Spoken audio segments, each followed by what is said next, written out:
flap, pustule, jowls, nugget, gurgle, smear, bulbous, pork. If you hear certain words on the job site, baloney, work can be uncomfortable. tender. So at least get work gear that's comfortable. Timberland Pro work shirts, pants, and boots. Head to toe, Timberland Pro. Not uncomfortable.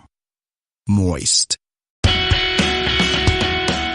This is the best of Golic and Wingo podcast. Welcome in on a Tuesday morning. Glad you're with us. Golic and Wingo, ESPN Radio, ESPN News. Hope your day is off to a good start. We'll try and help in that category. Jordan Rodgers in from Mike Golic. How are you feeling, my friend? Good. Day 2. All right. Well, yeah, welcome to, do day 8. I guess I dressed down a little bit more today. Really? Because it looks like the exact same outfit. This is all I got. Colors. I'm not trying hard. This is just my wardrobe. The denim, corduroy? What do we got going on I think here? it's a little bit of both. Little healthy blend? Is that a Rodgers tuxedo? Is that what it is? It's all denim? There we go. Is that That's a what good it is? We had to explain. Do you know what, dude? By the way, Mike Golic Jr., Trey Wingo, we're presented by Progressive Insurance. Our phone guests join us on the Shell Pencil. All that usual stuff. Now we can get back to the some important news of things. the day, which is fashion. Do you know what a Canadian tuxedo is? Yeah. That term? Uh-huh. All right, we're trying Straight to all jean. We're trying to establish that because Trey was one of two in the studio. You Trey didn't and, know? and Bubble Devin Boy is my guy. Bubble held Boy. strong, had You're my no guy. idea what Canadian tuxedo was. Wow. Well, listen, And I went to school in Texas, and you live in Dallas. Mm-hmm. So to me, that just sounded like every day in the great state of Texas, right? You know what I'm talking about. That's a good point. That sounds more like an Amarillo tuxedo. Yeah, why does Canada get to own that? Thank you. I'm not really sure why they've got the ownership of Denver, but I just know it's been that way for as long as I can remember. I lived in Vancouver, never saw anybody wear that. I've seen it more in Texas. How great is the city? Oh, my gosh. Are you kidding me? Every chance I got up to Whistler, hiking the Chief. Ouch. Best place. That was a nice extended cut right there. There it was. That was messed up. My mic wasn't on when I asked you that question. So how great is the city of Vancouver again? Oh, it's amazing. No Canadian tuxedos, though. No Great hiking. Maybe that's the push we need to take it back and make it the Texas tuxedo. There's alliteration there. It sounds makes more a little sense. bit better. Sounds a lot It makes better. more sense on a lot of levels. So anyway, Mike was off again today because he was supposed to be recovering from his big Monday after the Masters tournament with Darius Rucker and everybody down there. He takes 2 days off for this because it's a big deal. He's going to go hog wild. And Junior, what happened? Rain. Yeah, it's a bad Weather the great equalizer. So it saved him from himself, which is great for his body, great for his well-being at this point. Not exactly great for the off day that you allocated for that. So still going to enjoy that. We're still going to have to go to work in his stead, but it's good. We got a lot of quarterback news today. We have a quarterback in-house, so we finally don't have a D-line quarterback-hating maniac sitting in that You know what's seat. frustrating Nice. about that for your dad, though? He preps for this, gets his body ready for this, gets his liver ready for this. It's like a letdown. Well, I let me just clear one thing. It's an Olympian preparing for an event. Let me just clear one thing up for you. The idea that Mike Golic Sr. would prepare in any way, shape, and form for a golf event is laughable. No. Oh, the no. drinking aspect. The golf is so secondary. The extracurricular is what he was He prepping said to me the other day, he's like, Exactly. because the weather was bad, I was hoping to just swing a club once or twice with you to see how. I haven't picked up a club in almost a year. I'm like, the golf thing, no. Send that one back. He spends his life preparing for the drinking and eating that goes on in that course because it's not just the drinking. It's, making sure you got a cheddar brat in your hand at all times. There are important things that he has to uphold. He's got a brand to uphold in the course Cheddar of this. brat sounds great right now. Even at 6 a.m. This early? By the way, since we're on the weather issue with your father, I have a radical proposal that I think you guys can get on board with. It snowed today on April, the 10th? April 10th on our way into work, it snowed today. That is just not acceptable in any way, shape, or form. So I'm proposing that we have a new federal law. Any time that it snows after the Masters, someone's got to go to jail. Someone has to go to. This is not okay. This is not okay. Well, Chicago had opening day yesterday, right, for both baseball teams, right? And one of them the Cubs got snowed out. I think the White Sox played, right? The White Sox played. So we just pick one person to go to jail. Well, I think we got to pick a weatherman. We got to pick a weather person. I was going to say, I figured you were just going to point right to Stanzik. I figured this is where your beef with Stanzik was going. There are a lot of reasons Stanzik should go to jail, but weather is not one of them. Would this be national or is it regional in the area? I think wherever you are, you get to pick who should go to jail. Someone should be held accountable. This is not right. This is not okay. Those aren't snowflakes out there. Those are shards of my soul that have been ripped out of my body. It's ridiculous. I vote for the groundhog. It's ridiculous. Oh, yeah, Grab your we pitchforks. Punxsutawney Phil? Yes. You're blaming the... I can't blame an animal.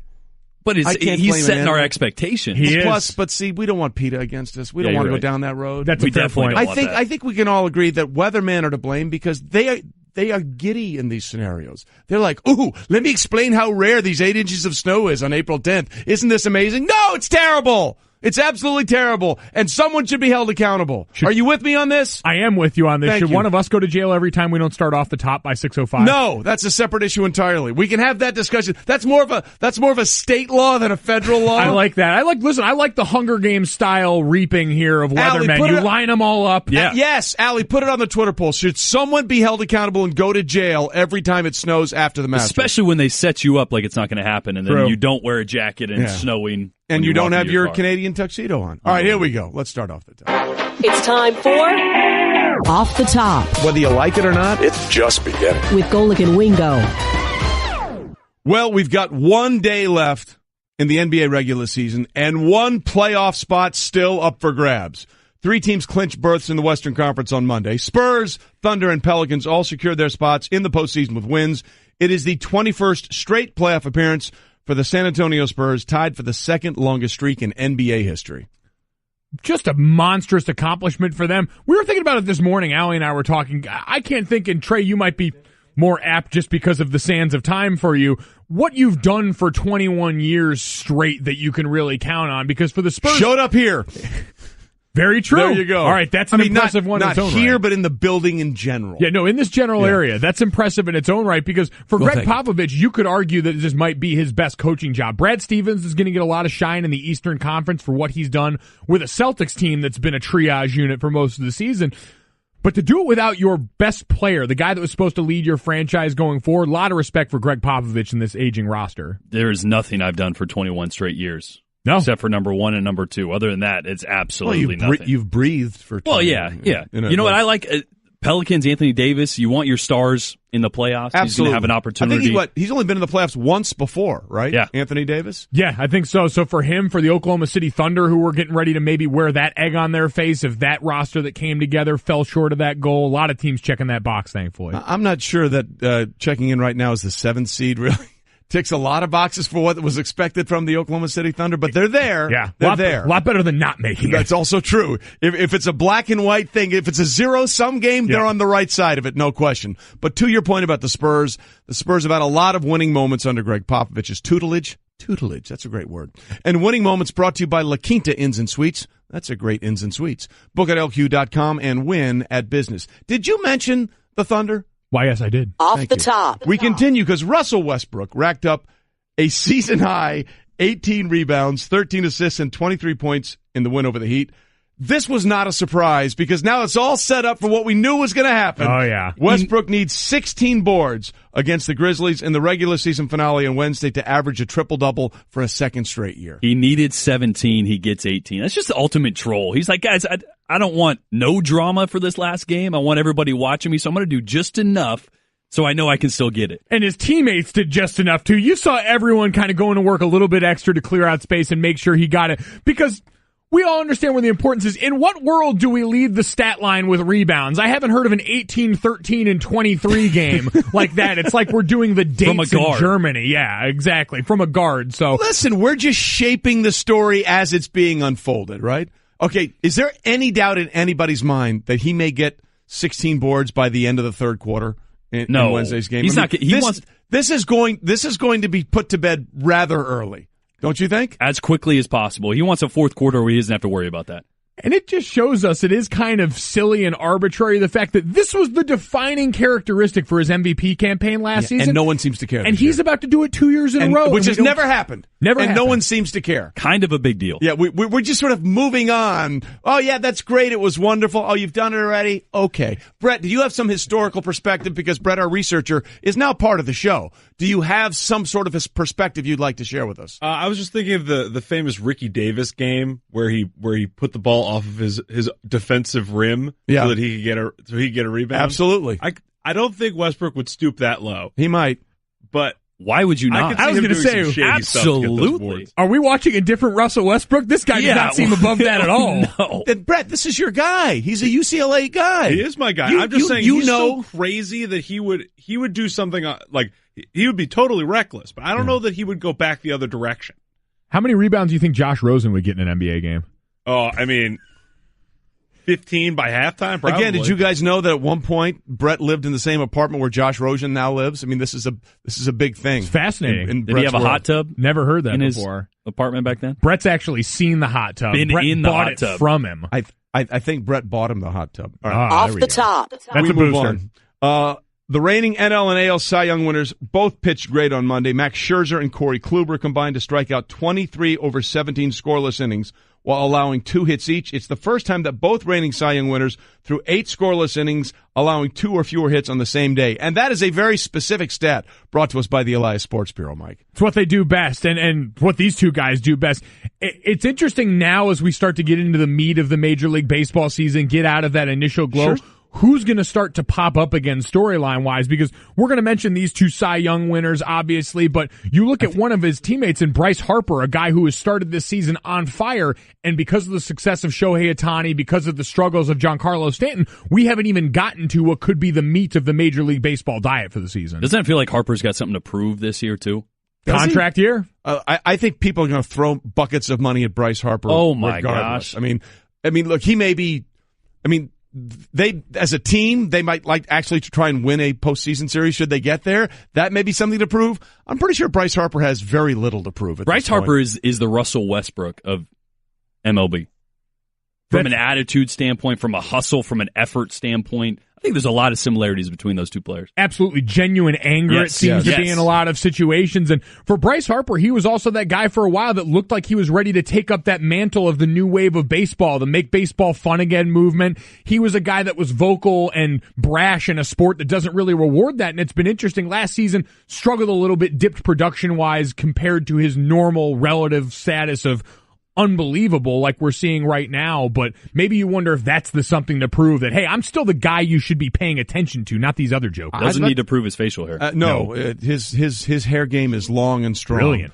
But to me, I don't think anything's changed with Bryce Harper. I mean, has there anybody that's, I get it, Aaron Judge sort of took the world by storm last year for the Yankees, but I don't think the body of work, obviously, because it's just one season I still think of Harper as that guy, right? Don't you still think of Harper as the young guy who's still the standard set? I do, but it was just interesting watching him take a back seat. And I think we'll take the Russell Westbrook and we'll move it over to LeBron James. I think like that regard, a guy who's that good and understands he's that good also believes he should be talked about more than he is. And I think if nothing else, that might bother him. A guy who clearly has rabbit ears and listens to enough might say, hey, listen, we need to divert the attention back to where it needs to be because I've been doing this, to Trey's point. Yeah, and let's throw a little out for Max Scherzer in this great day that both he and Corey Kluber had. Scherzer also had his first ever stolen base in this game. Wow. So I got to give a little tick to Max Scherzer. If we're looking at the Kluber-Scherzer showdowns from last night and who pitched better, yeah, that was great, but Scherzer actually stole the base, so kudos to you.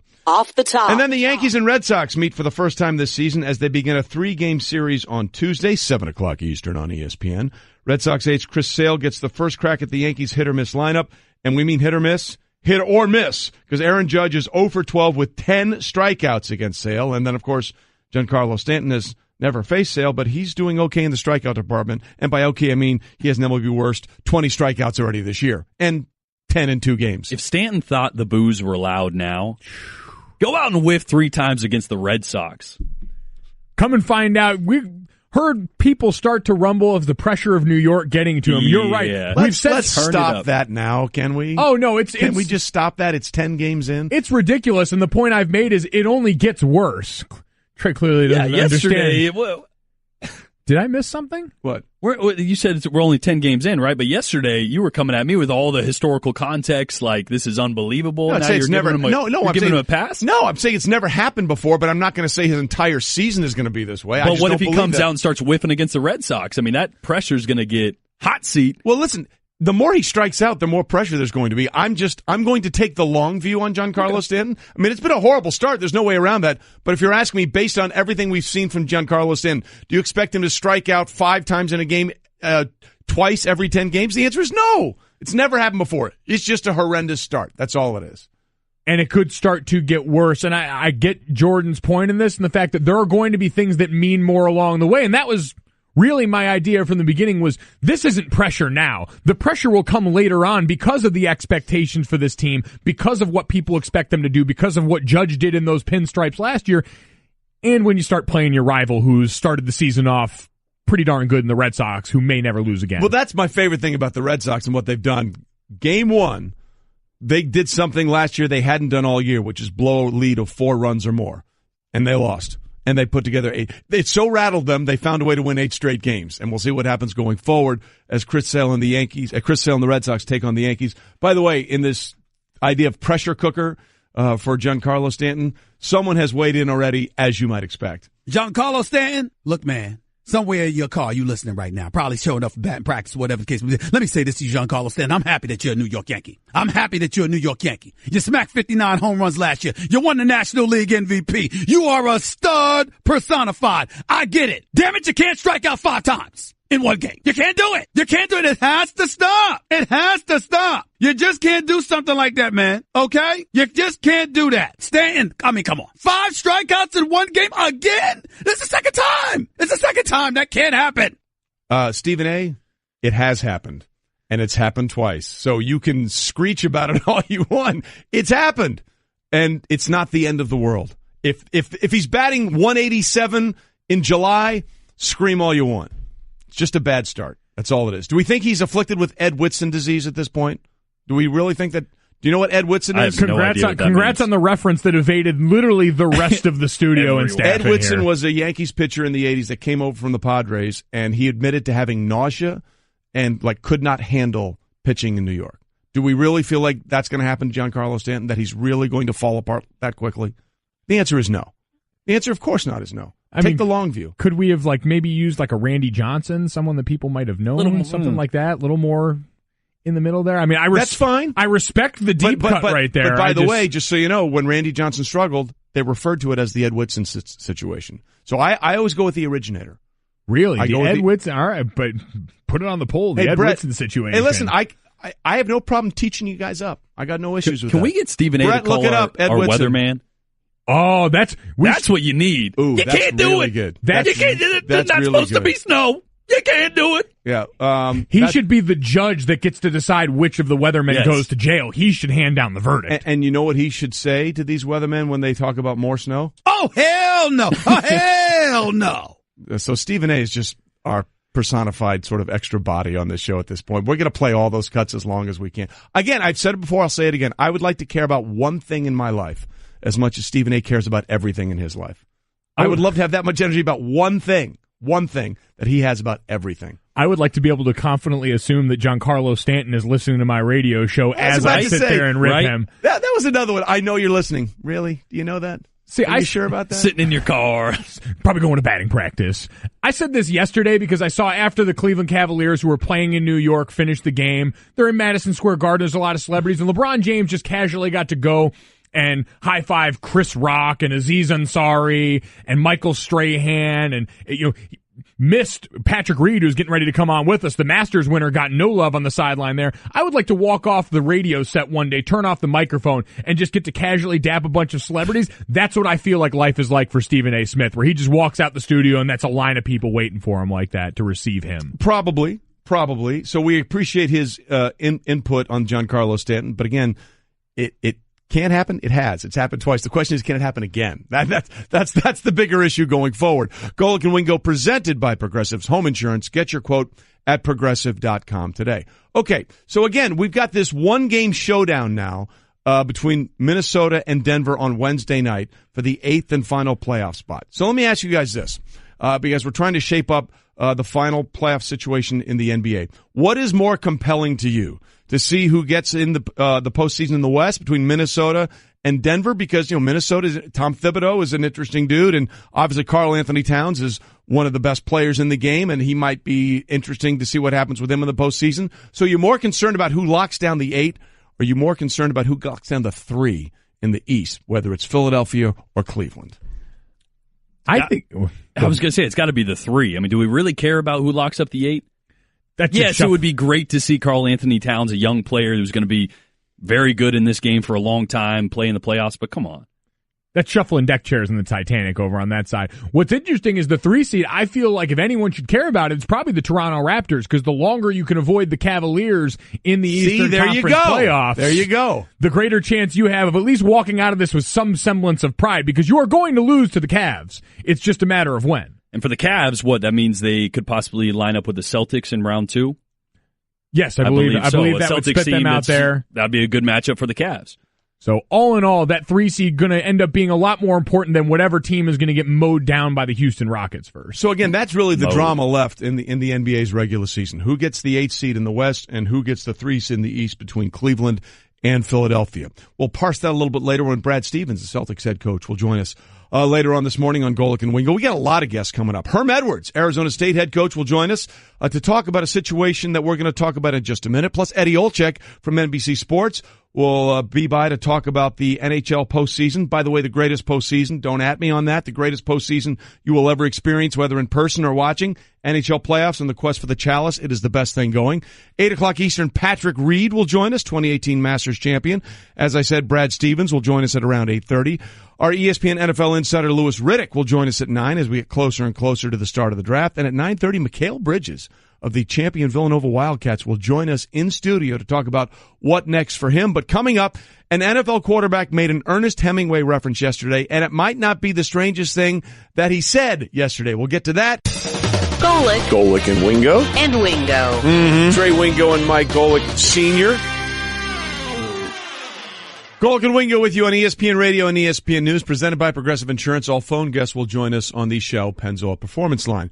Jordan Rodgers here, as well as Mike Golic Jr., Trey Wingo. Mike Golic is not recovering from what would have been an epic outing because he did not actually play golf with Darius Rucker and company. He only got it, 5 holes, and then the rains came? 5 holes, and then the rains got him. So Dad's liver is safe. Dad's golf game is still not exposed, which is probably for the best. Yeah, we'll have to expose it later on this summer at some point. We got to get him out, and I got to see this. I got to see the whole thing in its entirety. You know what it is he's frustratingly athletic in a lot of senses, even in his advanced age when the injury is taken hold. And he's good enough at golf to go, man, if he probably put some time into this, he could be decent. He just does not care enough. Golf is a vessel for drinking and eating outdoors for him, and that is as far as it'll ever go. Hey, at least he knows who he is. By the way, you guys were giving me all kinds of grief when I mentioned Ed Whitson, right? Oh, yeah.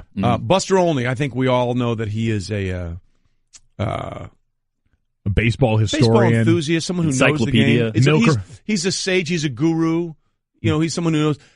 Buster tweeted, brilliant and appropriate Ed Whitson reference, Wingos. I understood. They say if you can reach one person, you're fine. And if that person is Ed Whitson and Buster Olney, I'm okay with it. Again, we were talking about Giancarlo Stanton's struggle, where he had 2 games already this year where he's had the platinum sombrero, 5 strikeouts and no hits, and people are suggesting he already can't handle the pressure in New York. And I said that's kind of ridiculous. It's not like he's going to suffer from Ed Whitson disease. Ed Whitson was a free agent that signed with the Yankees in the 80s and literally couldn't handle pitching in New York. He played for 5 teams in his career, had a 5.38 ERA with the Yankees, under 3.75 with every other team. And he complained of nausea and stomach pains whenever he pitched at Yankee Stadium. Thus, it became Ed Whitson disease. And I was talking to you clowns because you said, well, Randy Johnson would have been a more appropriate reference. Yes, in the sense that it happened more recently. But when it happened to Randy Johnson, you know what they called it? Ed Whitson disease. You always go with the originator. Steve Blass disease is when someone loses their ability to throw strikes. Rick Ankiel happened to him more recently, but they don't call it Rick Ankiel disease. They say Rick Ankiel suffered from Steve Blass disease. Was Ed's disease started? Was that his last stop at New York? I don't believe so. He moved on and pitched better somewhere else. Oh. So there you go. You know what, Trey? He just wasn't very good. Well, he was better everywhere else than he was in New York. You know what, Trey? Congratulations. Our audience in the old folks' homes across America just stood up out of their wheelchairs to applaud you. Finally, talking about it. Thank you, Trey. All I'm trying to do is teach you guys that things happened before you were born. There's this wonderful thing called history, and if you study it, it may help you have a better appreciation for the entire world. You guys have heard of Ernest Hemingway, right? Mm-hmm. Yeah. Oh, right. Well, they're not complete morons. Congratulations. Because Andrew Luck is trying to come back from what would be a shoulder situation. Obviously, he missed all of last year. And he's taking it day by day. And, of course, he has the Andrew Luck Book of the Month Club, which he goes into. And in referencing how he's dealing with his rehab, he referenced Ernest Hemingway. I feel stronger. I feel more fit. That in turn, I think, has helped me mentally, feel way more confident in myself, and not look at my shoulder and say, why are you failing me? The sort of Hemingway old man in the sea when he's fishing and his arm gives out. I don't know why. So I think I have a bit more of a grasp of the situation. See, if Andrew Luck can understand things that happened before he was born, maybe you guys should go down that road too. You didn't. I really thought you were going to throw in the Plato, Socrates, moron. You mean Socrates? No. But Jordan, as a guy who played quarterback and has had shoulder concerns, when you hear some of the things coming out of Andrew Luck over a year after that surgery, again, that surgery took place on his shoulder, his throwing shoulder, in January of 2017.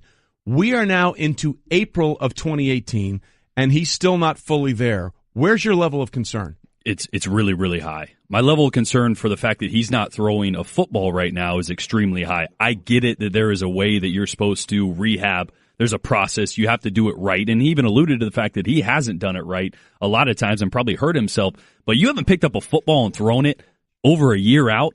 And furthermore, when I listen to him, I don't care what he said because you're going to say the right things. When I listen to him, it doesn't sound like a guy that's confident he's going to be playing this season.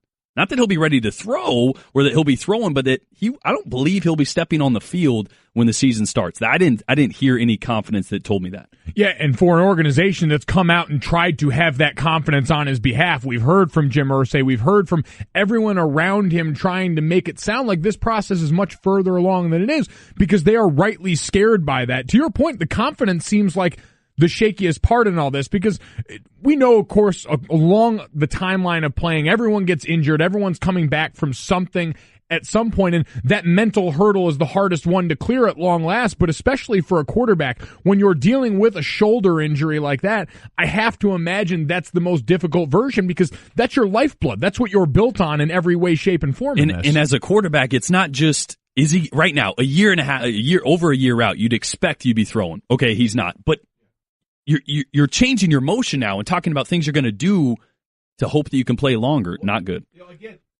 Let's go to your point here again because I think it's very critical that what you just said, that he has yet to throw a football, an actual football, some 13, 14, 15 months out, basically. So let's listen to him. Andrew Luck was asked specifically yesterday whether or not he has thrown a football. The official football is called the Duke in the NFL. No, I've not picked up the Duke and started throwing it yet, and I don't want to skip steps. I'm trusting the process that I'm in right now very, very much. I'm trusting myself in this process, and when the time is right, I'll pick it up. Again, 15 months after the surgery, he still is not yet to pick up a regulation football and throw it. That is remarkably concerning on some level, is it not? Oh, it's hugely concerning, especially because what he did mention that he's throwing is some weighted balls and things like that. Well, if you can throw a weighted ball, and I've been through rehab, I'm not saying that my shoulder was exactly the same as Andrew Luck's. I did have surgery on my throwing shoulder in college. It's not that much of a stretch to pick up a football and do some light throwing. The fact that hasn't even entered the rehab process is extremely concerning. Then you couple that with the fact that now the organization and Andrew Luck are speaking about ways that he can change his mechanics, particularly lower body mechanics, to take torque off of his shoulder. So now they're not even saying that he's going to be back as the same Andrew Luck that he was. They're not saying that. They're open to the fact that he's going to be back and things are going to need to be different with how he plays the position, how he throws fundamentally for him to extend his career. That is not good. Yeah, two things concern me with what I've heard coming out of that. One is that the idea that this late in the game, because we see this with quarterbacks coming out in the draft all the time who are trying to iron out mechanical issues and show it off at their pro day. But then once you get back into the heat of the game, it's really difficult to not default to what you're used to doing. Impossible. And then so number two of that shows up when Andrew Luck starts talking about how he feels right now. He doesn't feel perfectly healthy. He wants to get back to feeling like he's strong, like he can take these hits. That's the part of the guy that does need to change, is a guy that has an understanding of when to take punishment and when not to, because earlier in his career, I mean, there's been 2 seasons where he's taken over 40 sacks in his career so far. That's not sustainable. The way this team has protected him or not protected him is not sustainable, and part of that comes from him, a guy who's trying to always make the extra play, sometimes at the expense of his long-term health and then the long-term health of this franchise in tow. Well, they talked about that before he was shut down, obviously for all of last season, trying to change his DNA, trying to change the way he looks about playing the game.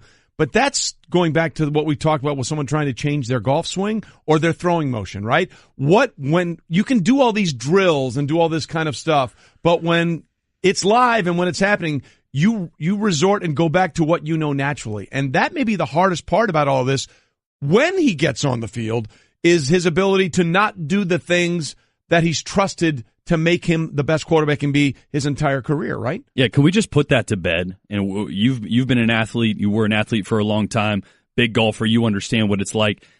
You do not simply just change your mechanics. As a quarterback, let's say you throw the ball 30 times in a game. Not all 30 of those are where you're concerned about the torque in your shoulder. You're not throwing it as hard as possible every single time. Let's say 10 of those, a third of those are throws where you need to get some extra velocity. When you're doing that, and when things are flying around you, you resort back to what your body has done 30, 40, 50,000 times, not 500 or 1,000 over the last year. Your body's going to resort back to what you do best and how it knows how to generate velocity. It doesn't matter how many times you practice it. Look at Tim Tebow. How many times did they try to change his throwing motion?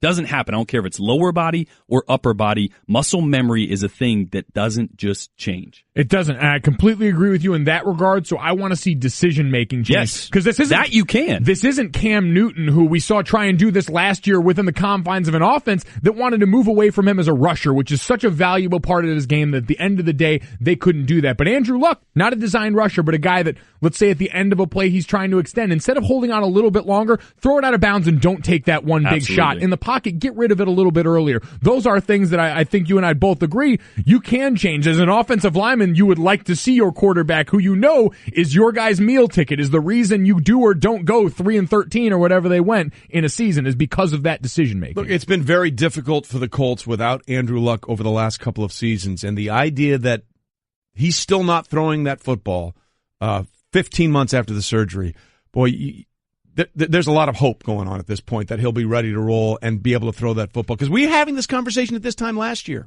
We were. It sounds very similar. And we know what happened in 2017. There was no Andrew Luck. So we'll see what happens going forward. Golic. I tell you what, a great sports night last night. Yeah. No doubt about it. And Wingo. What a day, what a show, what a time. 1, 2, 3, 4. Hey everyone, Mike Golic here. Support for the Golic Wingo podcast comes from our friends at Rocket Mortgage by Quicken Loans. Chances are you're confident when it comes to your work, your hobbies, your life. Rocket Mortgage gives you that same level of confidence when it comes to buying a home or refinancing your existing home loan. With Rocket Mortgage, you can apply simply and understand fully so you can mortgage confidently. To get started, go to rocketmortgage.com/Mikes. Equal housing lender, licensed in all 50 states, NMLS consumeraccess.org number 3030. I just saved hundreds of dollars by switching to Geico. I feel like a whole new person. Disclaimer, you will not become a whole new person. This is impossible. You might be able to join a gym or diet program, buy a new wardrobe, get hair implants, but your DNA and physical form will remain the same. Geico waives any and all liability if you attempt to become a new person, except a cyborg. If you choose to become a half-human, half-cybernetic organism with lasers for eyes, the Geico legal team would be cool with that, because, quote, laser eyes are pretty sweet. Pew, pew, pew, end quote. Geico. 15 minutes could save you 15% or more. We are delighted to be joined now on Golic and Wingo by your 2018 Masters champion, his first 2018 Masters champion, his first major. That would be Patrick Reed. Patrick, good morning and congratulations. How does it feel now to be introduced for the rest of your life as Masters champion Patrick Reed? Good morning, guys, and it feels amazing. You know, it hasn't fully set in yet, but when it does, and the spurts it has, it just grinning from ear to ear, and it was always a dream of everyone's as they were growing up to win the Masters, and to be able to have that come true is it's just unbelievable. Now, one thing I thought was very interesting, we just played a little sound from Andy North, of course, is our analyst here and a two-time U.S. Open champ. he said something that I think spoke true about that final round more than anything else. There were times when players made a run at you. There were times where on the back end you were tied for the lead, but every time that happened, you had an answer. What was your mindset going down the stretch, realizing that, hey, there were some guys out there, whether it was Ricky or Jordan, that were throwing some pretty low numbers at you? I think the biggest thing was the self-belief in the process that we had throughout the whole entire week because of how well it worked the first 3 days. It was just go do you and play golf.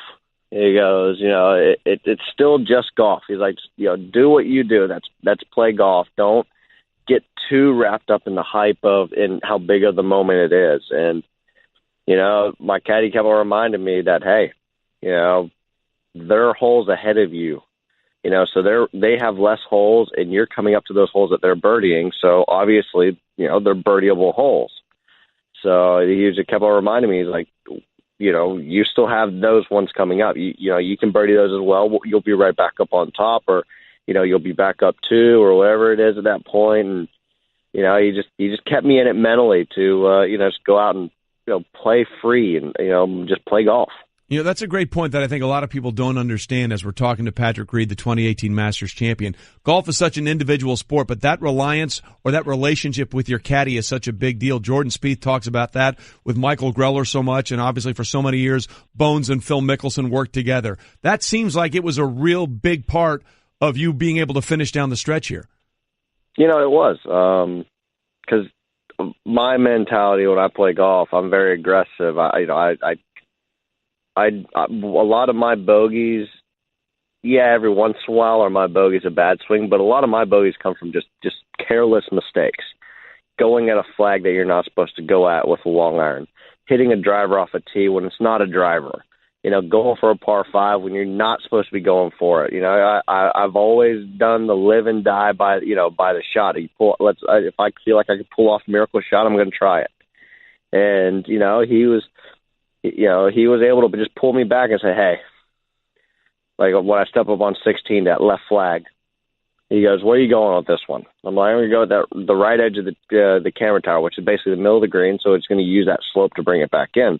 He goes, go just a little right of that, because he knows that I'm going to literally be like, I'm going to go at the right edge of that tower, but I'm actually going to go right at this flag. That ball's going to go at it. And I hit it, and it was like 5 feet right of the flag when it landed. It was a little short where I had the uphill putt, but he's like, right edge of that camera tower, huh? Because I was supposed to use that slope on the right. And then the same thing on 18. He's like, where are you going with this? At the right edge of the second camera tower, which was the middle of the green. He goes, all right. He's like, make sure we put it there. And I hit the soft 8-iron right at the flag.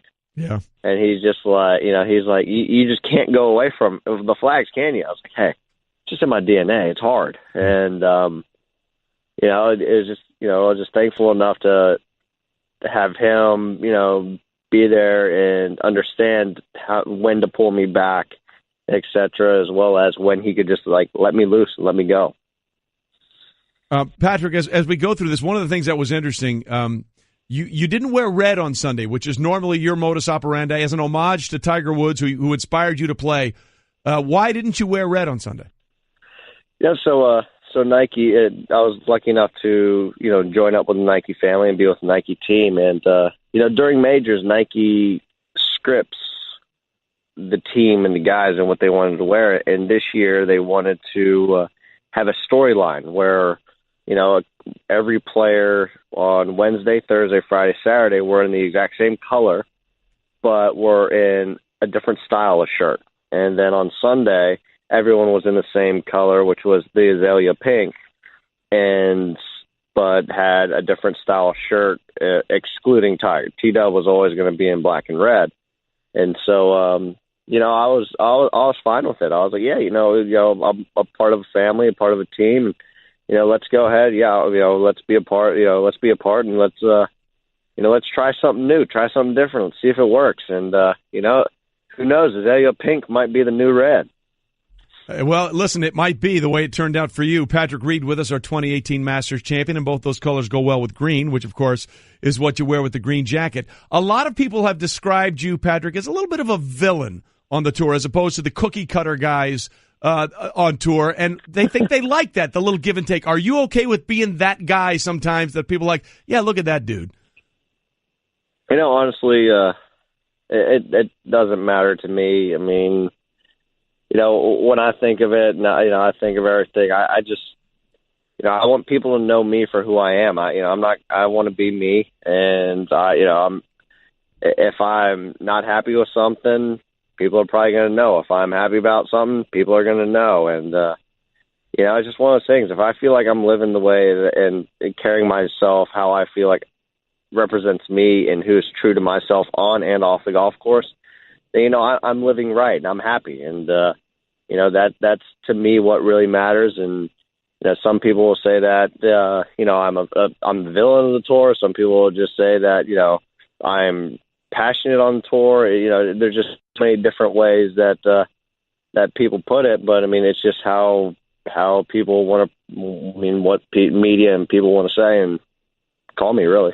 Well, listen, I prefer Captain America. Well, I was about to say, you got that one for sure at the Ryder Cup, and we saw that. Well, as soon as I saw the matchup, knowing you were going to be paired with Rory, the first thing I went back to, obviously, was the Hazeltine Showdown of 2016, when you guys had that great singles match and a WWE match broke out. It was one of the greatest things of all time when you talk about passion. But as you were lining up that final putt, I don't know if you've seen the telecast yet, Jim Nantz, in his classic Masters voice, said, will this be a life-changing moment? And clearly it was as you made the putt. So if you could, what would you change in your life? Ooh. What would I change? Honestly, so far, nothing. I feel like I've lived my life exactly how I should be, and doing exactly everything I should be doing on and off the golf course. It's one of these things that I feel very comfortable with how everything has gone, how we've done everything, and maybe the only thing I probably would change is try to won one of these earlier and try to got it through my head that when you step up in a major, it's still just a golf tournament, and the things I know now compared to what I did when I first started playing my first majors is. Yes, it's a major, but it's still a golf tournament. 72 holes. It's just like every other event you play. Get the ball in play, get the ball on the green, make a putt. Whoever has the lowest score wins the golf tournament. And I didn't do that until really the PGA last year and this year at Augusta.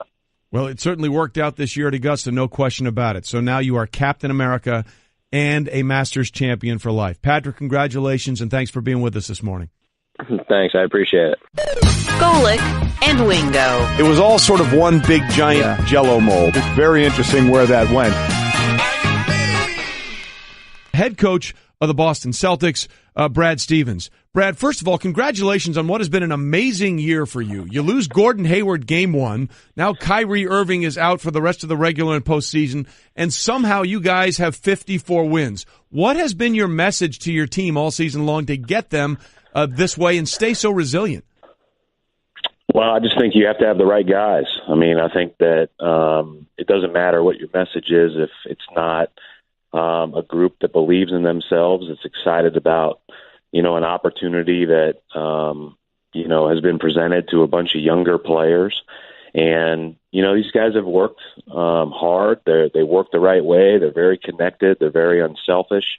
And, we all wish that Gordon and Kyrie and Marcus Smart, Daniel Tice, and were all available, but that's not the case for our team. And so as we move forward and move on into the playoffs, the one thing that we have been is we've had a lot of experience in being ready, and every guy being ready, because inevitably in the NBA, throughout an 82-game season, if you're on a 15-man roster, your number is going to be called, and it's just a matter of whether you're ready and how you do when it's called.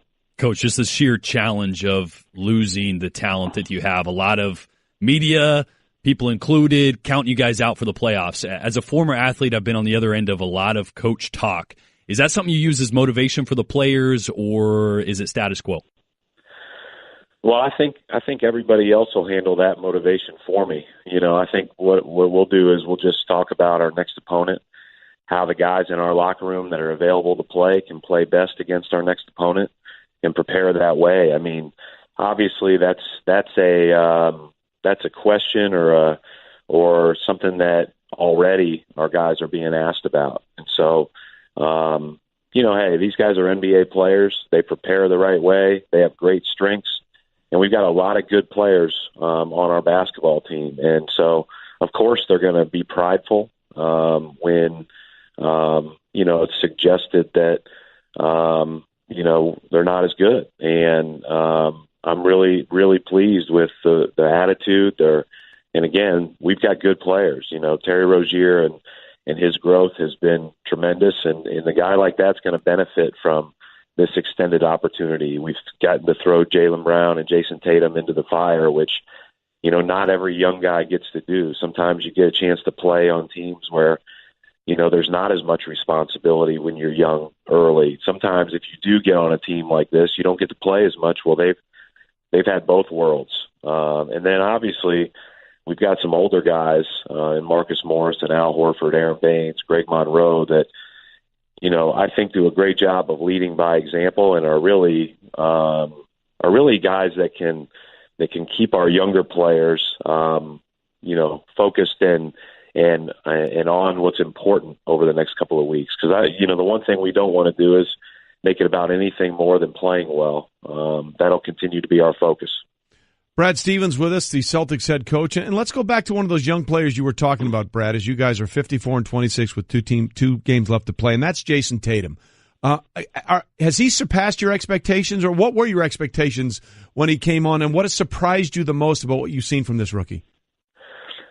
Well, initially I thought, he would be very good. We thought that he would be able to score, off of actions and in certain matchups isolation-wise early on in the league, and that he would just get better over time with continued hard work on and off the court. And I think where he exceeded my expectations is that he probably does that more consistently than I even imagined. And then defensively, it's probably not close to what I expected. Just because he's 19, obviously he's had tremendous coaching in his career, going to Duke and in high school. But there's just such a change. It's such a different game, the NBA, and for him to be able to impact the game defensively with his length, his instincts, and now as all the hard work he's put in on his techniques, it's been really, really impressive. When we started the year, I would have guessed that he's probably coming off the bench and, playing a very significant role for us there, maybe 20 to 25 minutes a game. I never would have guessed that he was going to be one of our team leaders in minutes and start every game. Brad Stevens with us, the Celtics head coach. And Brad, one of the things that is sort of one of your strong personality traits is you are very even-keeled. You never seem to get very high or very low. And I think, has that helped your team deal with the season that they've had in terms of the injury to Gordon game one against Boston, and then, of course, with the issue of against Cleveland, rather, and then Cleveland, and then having Kyrie out for the rest of this? Have they sort of adopted your mentality of how to just let's play for the long game here? Well, I think the biggest thing is I don't know.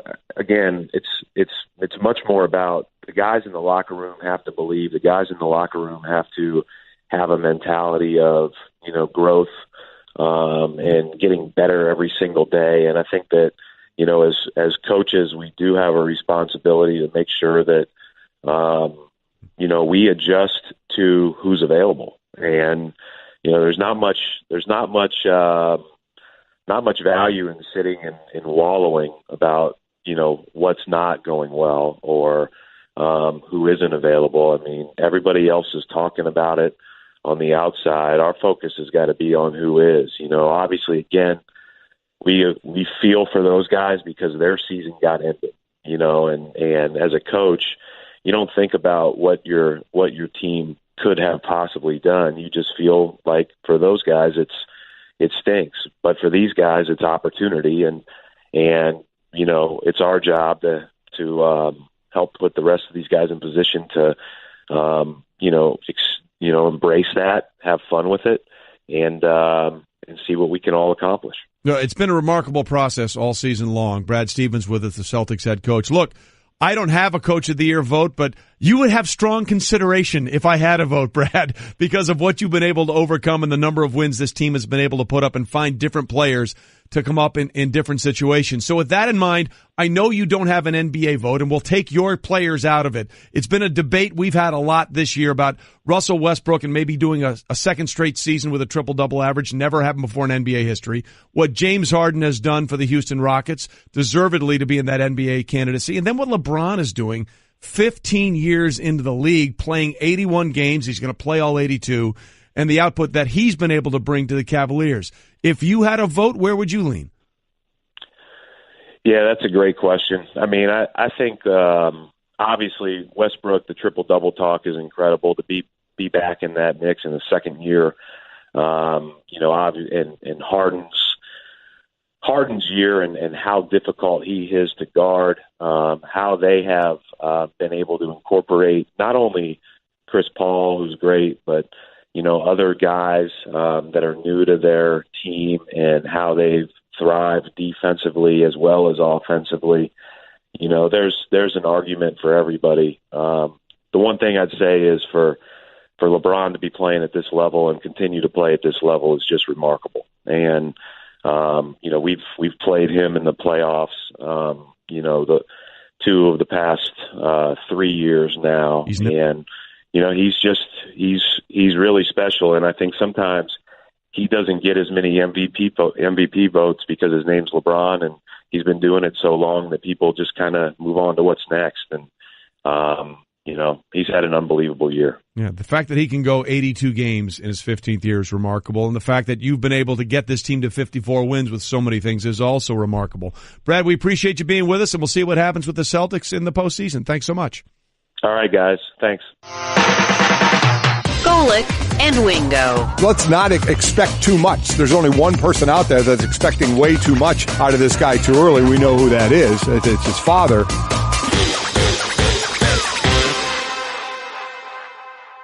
Golf and the PGA Tour in general sometimes can have a little bit of a reputation of being stodgy, hey, you get off my lawn kind of sport, right? Tiger shook that up. Tiger shook that up, and when he turned pro in 96, I'll never forget when he said, it's all about winning. Second sucks and third is worst. And Curtis Strange, who works for us, said he'll learn. And obviously we learned because he was serious about that. So he shook things up. And the 2018 Masters champion, Patrick Reed, sort of shakes things up. He enjoys being a guy who's going to be passionate about it and show his emotions and doesn't mind being the villain out there a little bit. So that's good for the game of golf. Have you look at things a little differently, and something is going to happen which is going to change that dynamic as well.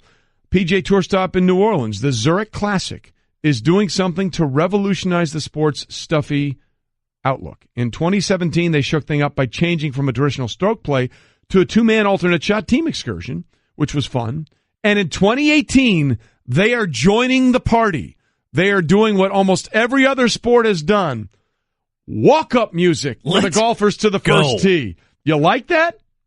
That's the best thing that is going to happen to golf. Look, I love tradition, and I'm not saying we need to go full Happy Gilmore and start trotting around on the golf club riding the horse. Not saying that at all, but we can loosen things up a little bit. Get in your home! On a first tee box where everybody's tight as it is anyway. I love it. I love this idea. And again, if you go back to the 2012 Ryder Cup at Medina, the first tee, I think it was Bubba Watson and Ian Poulter, and the crowd was going nuts. And then they started to shush as Bubba hit his first tee shot, and Bubba's like, no, crank it up. Let's go. So they went nuts, and he piped one 300-plus down the road. So what does Crazy Eyes Poulter do? Of course, he turns around to the crowd and said, let's go. Turn it up, and he crushed one 300 down the middle. And, of course, we saw the 2016 Ryder Cup matchup with Patrick Reed, whom we just had on the show, against Rory McIlroy, where they went bananas. I mean, they went crazy on the course, and there was that one exchange on the 8th hole where Rory drained one from about 50 feet and just lost his mind, screaming, I can't hear you, turning to the crowd, I can't hear you, thinking he had won the hole, and then Reed drained a 30-footer and went to Kembe Mutombo on him and did the finger wag. It was great. So I love this idea. So I put it to you, Greg, Animal House reference. Kids, look it up. Great movie. If you could pick your walk-up music to the first tee, what would it be?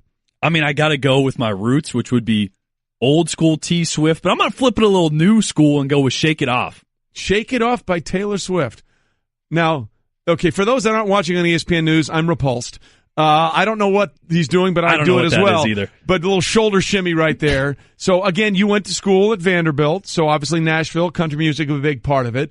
T Swift is at the top of the charts? Yeah, the nerves are probably pretty high, especially for me. If I got to hit a golf ball in front of anybody other than my buddies that are having a few drinks, right, I'm going to be tight. Who, by the way, they're the worst at making sure you are as tight as can be. That's true. I mean, so I need something to loosen it up a little bit. It might get a good laugh. Yeah. I like that. I would also go down that vein. I came up with two right away because, as we all know, tension is the enemy of the golf swing. So the first one that came to mind for me, I want to be in a happy spot, so I'd go with Happy by Pharrell. Great one. You got to be able to hit a golf ball to this. You can't be upset. The club's got to be light in your hands. I'm happy. Get a little snap going. Then the other one I thought, if that one wasn't available and someone else had claimed that one, maybe I'd go Can't Stop the Feeling by JT. Ooh. Oh, come on. Oh, he's stealing my moves I'm now. taking the your shimmy. Move. Look, I'm doing the white man overbite. It's all I can do, Come on, that's all you can do. It's all you can do. So you got to be loose. You can't stop the feeling. Golf is a feel game. You know what this is going to do, though? The crutch of, I heard a camera shutter in my backswing, that's why I shanked it, is gone now. It's gone. If you're hitting in music and you pipe one. If you're playing that kind of music, you can't be tight. That's just the way it is. This has been the Best of Golic and Wingo podcast. You can listen or subscribe on the ESPN app, Apple Podcasts, or just ask your smart speaker to play Golic and Wingo. Plus, you can check the guys out live weekday mornings from 6 to 10 Eastern on ESPN Radio and on ESPN News. Next, you're holding up the line, ma'am. What did you say? You're next in line for the water slide, ma'am. Feet forward and enjoy the ride. Okay, dearie. This does look fun. Whee! You melted me. I've melted. The Wicked Witch of the West on a water slide? Surprising. What's not surprising? How much you could save by switching to Geico. See what you've done. Oh! Geico. 15 minutes could save you 15%.